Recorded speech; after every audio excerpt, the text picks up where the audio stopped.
Welcome to gems cooking channel. இன்றைக்கி பிசிபெல்லாபாத் எப்படி பண்ணுறதுன்னு பார்க்க போகிறோம். அதுக்கு ஃபஸ்ட்டு 100 கிராம் துவரம்பருப்பு, 50 கிராம் பாசிப்பருப்பு, 250 கிராம் அரிசி எல்லாத்தையும் நல்லா வாஷ் பண்ணிவிட்டு தண்ணி ஊற்றி ஒரு 15 நிமிஷம் ஊற வச்சு எடுத்துக்கலாம்.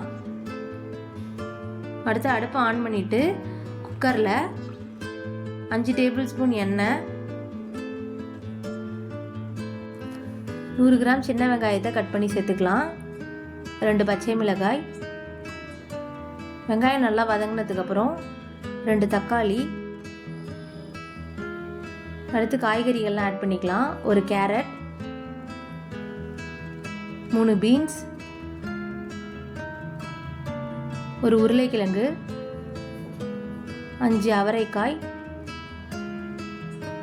ஒரு சின்ன முள்ளங்கி, 4 பீஸ் மாங்காய், சவுச்சவ், 2 கத்திரிக்காய் எல்லாத்தையும் நல்லா கிளறி விட்டுட்டு ஊற வச்சிருந்த அரிசியும் பருப்பையும் ஆட் பண்ணிக்கலாம். 1 கப் அரிசி பருப்புக்கு 5 கப் தண்ணி சேர்க்கணும். அடுத்து ஒரு பெரிய நெல்லிக்காய் அளவுக்கு புளி எடுத்து கரைச்சி புளி கரைசலை ஆட் பண்ணிக்கலாம். 1/4 டீஸ்பூன் மஞ்சள் தூள், 1/4 டீஸ்பூன் பெருங்காயம், 3 டேபிள் ஸ்பூன் குழம்பு மிளகாய் தூள், தேவையான அளவுக்கு உப்பு சேர்த்து எல்லாத்தையும் நல்லா கிளறி விட்டு கொதி வந்ததுக்கப்புறம் குக்கரை மூடிட்டு 7 விசில் விட்டு ஆஃப் பண்ணிக்கலாம். ப்ரெஷர் ரிலீஸ் ஆனதுக்கப்புறம் சாதத்தை நல்லா கிளறி விட்டுடலாம்.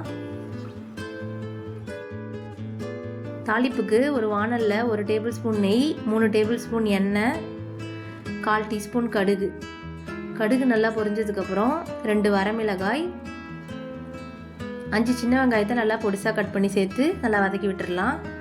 ஒரு கொத்து கருவேப்பிலை, 1 டீஸ்பூன் சோம்புத்தூள் எல்லாத்தையும் நல்லா கலந்து விட்டுட்டு எடுத்து சாதத்தோடு ஆட் பண்ணி நல்லா கிளறி விட்டுடலாம். கடைசியில் பொடியாக நறுக்குனா கொத்தமல்லியை தூவிக்கலாம்.